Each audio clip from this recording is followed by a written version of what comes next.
আসলে দুর্নীতি দমন করার জন্য তো দীর্ঘ আলোচনার দরকার হয় না, যদি আমরা এটা দমন করতে চাই। দুর্নীতির অনেকেই আপনারা আলোচনা করেছেন যে অর্থই শুধু অর্থ নেওয়া, অবৈধ অর্থ নেওয়া যে দুর্নীতি না, আরো অনেক দুর্নীতির ব্যক্তি অনেক বিশাল।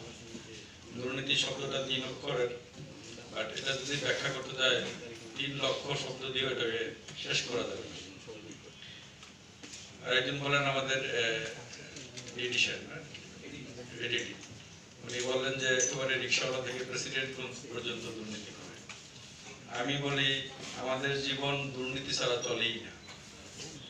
আপনি প্রতিটা মুহূর্তেই দুর্নীতিকে ফেস করেন কোনো না কোনো ভাবে, এবং প্রত্যেকটা শ্রেণী পেশার মানুষই সেটার সাথে জড়িয়ে যায়, ইচ্ছায় অনিচ্ছায়। অনেক সময় আমরা বুঝি না, আমাদের বোধ এত বোধা হয়ে গেছে যে আমরা বুঝি না এটা দুর্নীতি, বা আমরা ওইটা চিন্তাও করি না। আমাদের বোধ হচ্ছে মিসকলের মতো, আসে এবং যায়। অনেকক্ষণ ভালো কথা বলার ফলে কিছুক্ষণ আসলে বোধটা একটু পরে দুর্নীতির ছোট ছোট স্বরূপ আমি বলতে চাই। এই অফিসে এই কথা, এই মিটিংটার কথাই বলি। আমরা অনেক মিটিং এ দেখেছি প্রচুর লোক সম্মানী দেওয়ার পরে আমরা খুঁজে পাওয়া যায়, সম্মানীটা নিলেও অধিকদের পিছনে করে, আবার নাস্তা দেওয়ার পরে কিন্তু আর লোক থাকে না, কমে যায়। এখানে কিন্তু লোক কমে গেছে, দেখছেন কমে গেছে না?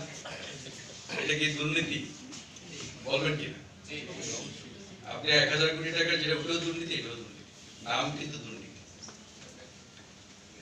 মসজিদে আপনি গেলে মিলাদ করালে দেখবেন মানে খুবই শিক্ষিত মানুষ, আমি একটু কম শিক্ষিতের কথা বাদিয়ে দিলাম, এবং সে পয়সাওয়ালা মানুষ, একটা জিলেপি কিনে খেতে পারে, সে এক হাত দিয়ে নিয়ে আরেক হাত দিয়ে সে মনে করে আমি একটু সমাজের উচ্চ শ্রেণীর মানুষ, আমার 2 বার নেওয়ার অধিকার আছে।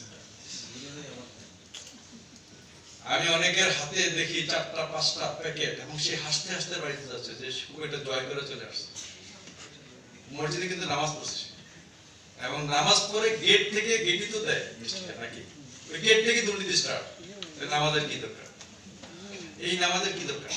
এজন্য আমাদের এই যে পলাশ সাহেব বলল যে যে শরীর বৈধ পয়সায় গঠিত না, বৈধ আয়ের যে শরীর গঠিত, সেই শরীরের ইবাদত আল্লাহর কাছে কবুল হয় না। আমি যেখান থেকে ইবাদত করে বের হওয়ার সাথে সাথে দুর্নীতিটা করলাম, এই তো দুর্নীতি। তারপর আপনারা দেখবেন বিভিন্ন জায়গায় যদি খেতে যান, যদি বুফে দেয়, তাহলে আপনি পারেন না পারেন, আপনার প্লেট একেবারে পাহাড় বানায়, এবং আপনি খেয়ে ওটা ম্যাক্সিমামকে ফেলে দিয়ে চলে আসেন। কেন ভাই? দরকারটা আমার ধারণা যে আমি এখন না নিলে আর পাবো না, কারণ আসলে পাওয়া যায় না। ইন্টারেস্টিংলি কেউ সময় নেই, কেউ খায় না, এবং যে শেষের দিকে যারা আসে তারা খাবারটা পায় না।